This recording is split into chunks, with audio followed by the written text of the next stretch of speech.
One bad note is Tyreek Hill, bad dislocation of his left knee and some multiple torn ligaments. He is out for the year and could be out for his career in Miami.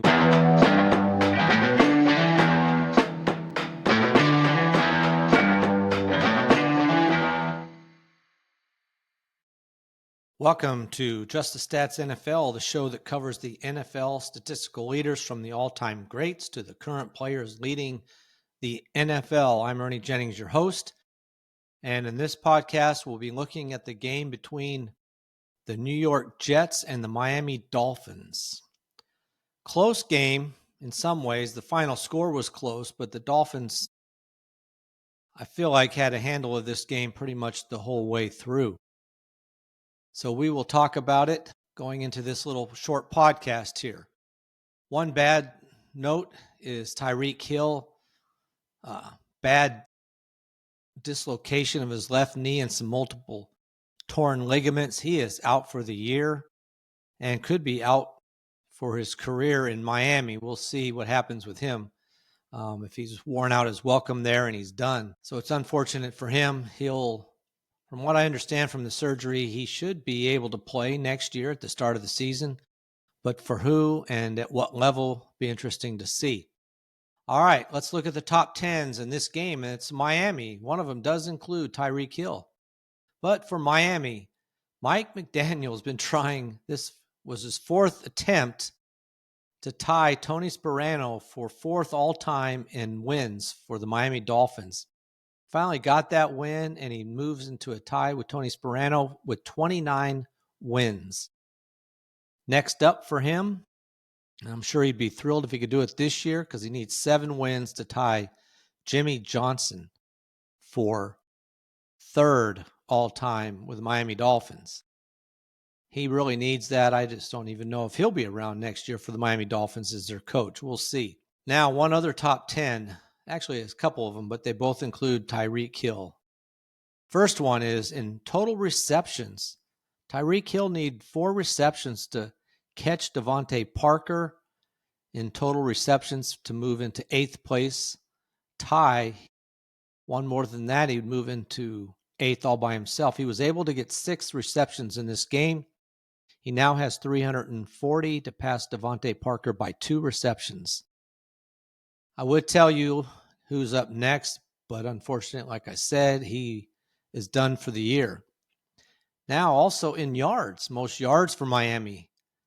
Tyreek Hill came into the game as 8th all-time in yards for the Miami Dolphins. He had another 67 yards in this game, so he totals out to 4,733 yards. He was able to pass Devontae Parker to move into 7th place. He passed Devontae Parker by 6 yards. So now he's the 7th leading receiver for the Miami Dolphins.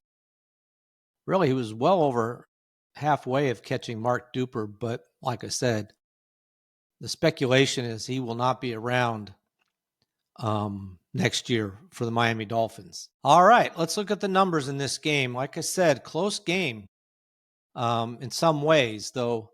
Halftime, it was 10-3 Miami. They pulled all the way out to a 17-3 lead. And then Justin Fields, 43-yard run. Impressive there for him, 43 yards. To make it a closer game was 17-10. And Achane got a 9-yard run to pull out 24-10.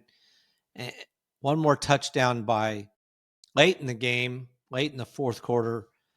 With less than 2 minutes to go, the Jets were able to get another touchdown to make it 27-21, but couldn't do anything more than that.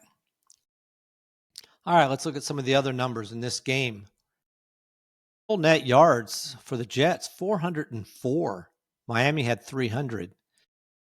Half of the yardage for the Jets came on the ground, just about 197 net yards rushing in this game for them. Problem for the Jets, and this is teams, and so far, for the most part, not every team, the Jaguars had a dozen penalties and still won the game, but most of the teams that have more than 10 have lost.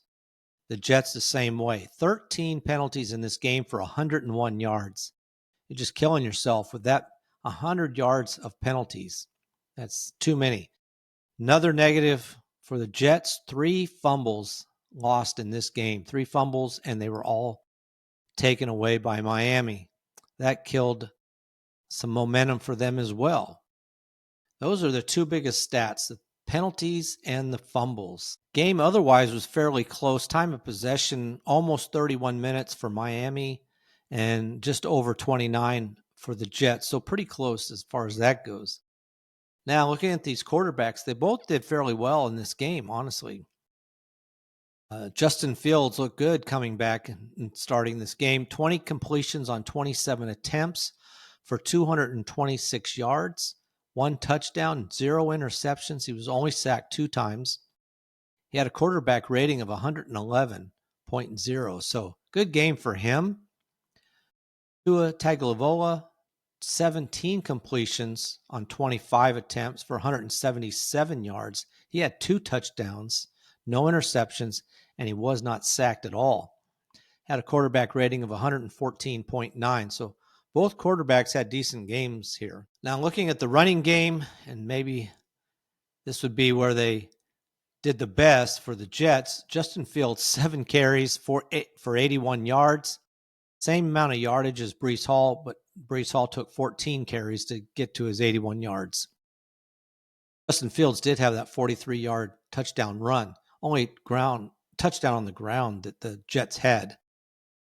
So like I said, Breece Hall, 14 carries, 81 yards. Braylon Allen, 4 carries for 26 yards.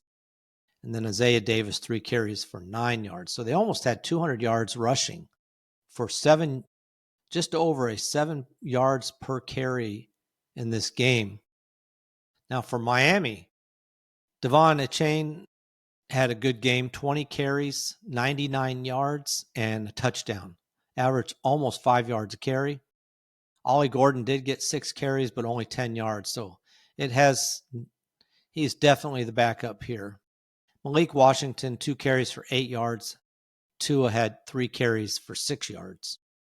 They averaged just under 4 yards per carry in the game.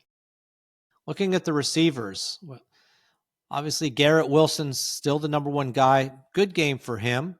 6 receptions on 8 targets for 82 yards and a touchdown. Now, Breece Hall, to go along with his 14 carries and for 81 yards, he also had 5 catches for 30 yards.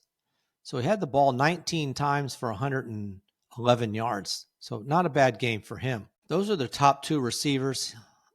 Mason Taylor, 5 catches for 65 yards on 7 targets. So almost targeted as much as Garrett Wilson. And then nobody else really stood out here in this game. Josh Reynolds, 0 receptions on 2 targets.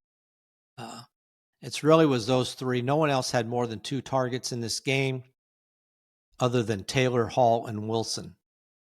Looking at the Miami Dolphins, Tyreek Hill, 6 catches for 67 yards on 6 targets. So every target was a reception. And Jalen Waddle also had 6 targets, but he only had 3 catches for 48 yards. So he's going to have to be the guy now. Can he be the number 1 receiver for Miami? We'll see.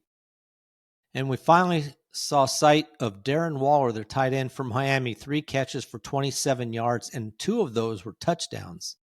Big game for him. Impressive. We'll see how many people grab him off the waiver wire in fantasy football now that he racked up so many points in this game, and especially with Tyreek Hill being out. Malik Washington also had 2 catches for 13 yards on 3 targets. No one else had more than 1. Devon, who I think is a good receiver out of the backfield, only had 1 catch for 2 yards. So not as many as I would have expected. Now, looking at the defense for these 2 teams, Jamie Sherwood had 10 tackles, only 1 solo, but 9 assists. Isaiah Oliver had 9 tackles. 6 of those were solo. And they had no sacks, no interceptions. Those are your top 2 players for the Jets. Looking at the Miami Dolphins, wow, Jordan Brooks, 18 tackles. I do believe that's the highest I saw this week. 18 tackles. 15 of those were solo, 3 assists. Wow, big game. And then Tyrell Dotson, 9 tackles, 5 solo, and he did have a sack in this game. Rasul Douglas also had a sack in this game. So they did sack Fields twice and in this game. All right. Now looking at it, like I said, the Dolphins really kind of controlled this game most of the way, and they ended up winning 27-21. Now, the all-time record for these two teams, Miami Dolphins lead the series 62 games to 57 with 1 tie.